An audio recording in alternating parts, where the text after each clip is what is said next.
This is One-on-One.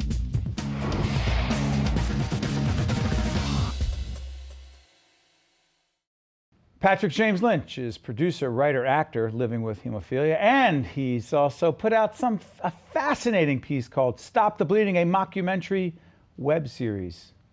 What the heck is Stop the Bleeding, and why are you doing it? It is a mockumentary web series. First of all, mockumentary means? Are you mocking a documentary?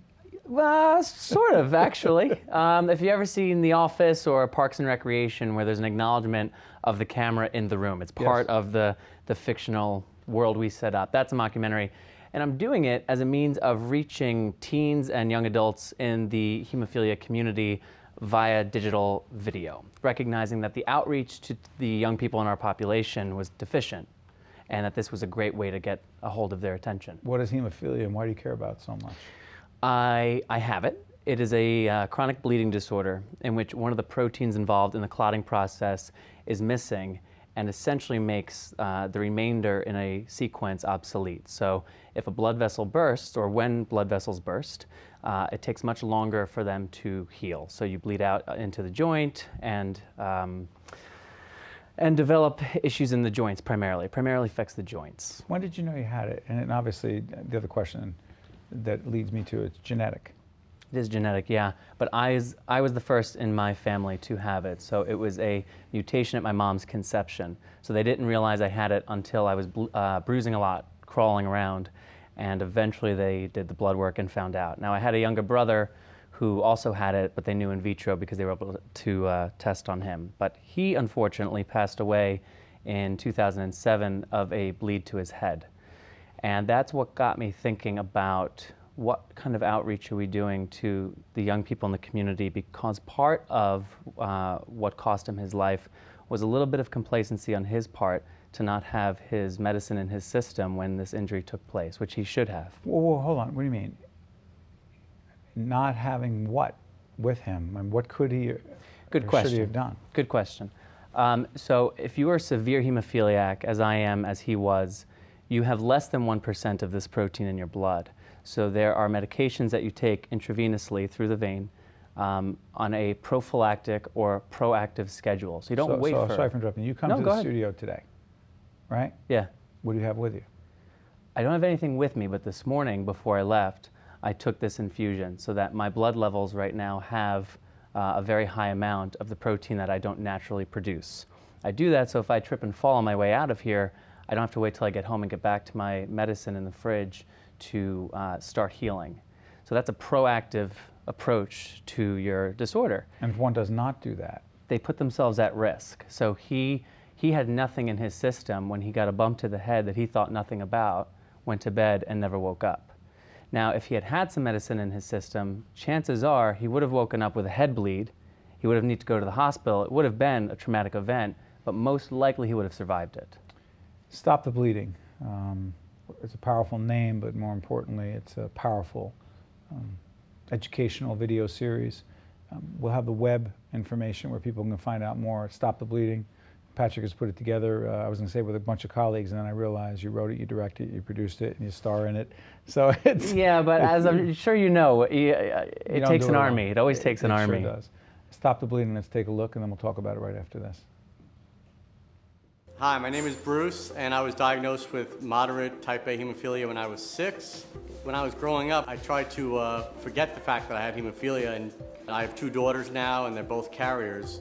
And I think it's important that we address hemophilia. This was a great way to do it with comedy, and had a great time today. Say how old you are. How old Hi, my name is Hannah. I'm 7 years old. I'm a carrier of hemophilia. And I'm a carrier of hemophilia. Because my dad has it. Because my dad had it. So those were community members that got involved in one of our episodes. And then we had them stick around to talk a little bit too about their experience with hemophilia. So that's what that was there. There's a lot of humor in this series. 100%. Why? Because there's not enough in the community. One of the obstacles that I had to overcome in getting this to fruition was that it's a serious disorder. It needs to be taken seriously.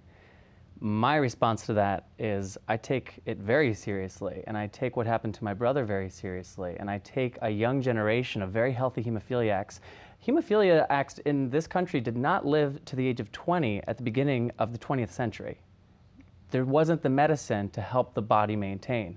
It's only in the last, I'm 27, I don't have hepatitis, I don't have HIV. Most hemophiliacs, just 28, 29, are dealing with at least one of those. So we have this really healthy generation coming about, which is fantastic, except it can lead to complacency. They forget just how critical the disorder is. So rather than continue to be didactic and continue to put out rehashed versions of the same literature, using comedy to engage people on topics that are difficult to talk about. That's what we're doing. Now, you know, our producer, Georgette, who is one of her many talents, is bringing talented, smart people who are making a difference to us. But I'm so sorry that I'm the exception to that. well, that's what happens. You can't bat 1,000. But here's the thing. How else are you getting the message out, in all seriousness? Because that takes money. Bingo. So it's taken a long time to get Stop the Bleeding to where it is now, because I was demanding a lot of money to do it. If we were going to do it, we were going to do it right. I was going to hire professional actors, professional director, professional DP, professional sound people, professional editor, and drive traffic digitally. I know it costs a lot to run this TV series. I can imagine. So you're out there, corporate foundation money? It's a little bit piecemealed. It's primarily through pharmaceutical manufacturers. They all have grant departments. Oh, okay. So we are going after unrestricted educational grants that they give to us. And they would have an interest, why? They have to give a certain amount of money to educational endeavors, and we're sort of a hot new thing, and we're meeting a need that everyone recognizes exists, reaching young people in more effective ways. So I think they're giving us a shot. It's good stuff. And by the way, hopefully you will use this video as not just an educational tool, but as a fundraising tool. Helping Hanny, is it? Hanny, yeah. Who is Hanny and why are we helping Hanny? We're helping Hanny because Hanny is a young girl with another bleeding disorder, von Willebrand disease. Von Willebrand. Which is much more common. Actually, there's projections that 1% of the population have at least some form of von Willebrand. Okay, this is an animated series we're talking about right now. It's a stop-motion animation series, and the reason we created this series was because females with bleeding disorders... Is that what we're looking at right now? Yeah, so that's some of our designers' illustrations. This is a little bit of the making of. There's a tremendous amount that goes into a stop-motion animation piece. So almost as interesting to me as the product is the process that's gone into it and capturing that so that our audience can appreciate the amount of work that these designers have done. And what's the goal of this animated series once it's finished? To shine a bit more light on women with bleeding disorders. It's different. It's just a different social there's just different things going on. Yeah. What's different? How's it any different? There's image issues that are different. They're also a minority population within a minority population. So it's a voice that it's not nearly as strong a voice. A lot of the attention, the bleeding disorder, the advocacy, the materials out there, it's very male-oriented. So it can be ostracizing for a female. So we wanted to put something out there that was a lot of fun and different and high production value, stop-motion animation, that females could glom onto. But at the same time, it's funny. So just like Stop the Bleeding, you don't have to have hemophilia or von Willebrand to enjoy it. The entertainment component has been very important so that an at-large audience can enjoy it and maybe learn a little bit more about our community. You know you're making a difference. I'm trying. I was teasing before. Georgette is batting 1,000. Thank you. We appreciate you coming in. My pleasure. Patrick James Lynch, who is a producer, writer, and actor. He is in fact living with hemophilia, but he's trying to stop the bleeding. Little by little. We appreciate you being here, and you have an invitation to come back and give us an update down the road on how everything's going, okay? I'm going to hold you to that. Okay, keep it up. Thanks, Steve. Thanks. We'll be right back right after this. Very nice job. One-on-One with Steve Adubato has been a production of the Caucus Educational Corporation, celebrating 25 years of broadcast excellence.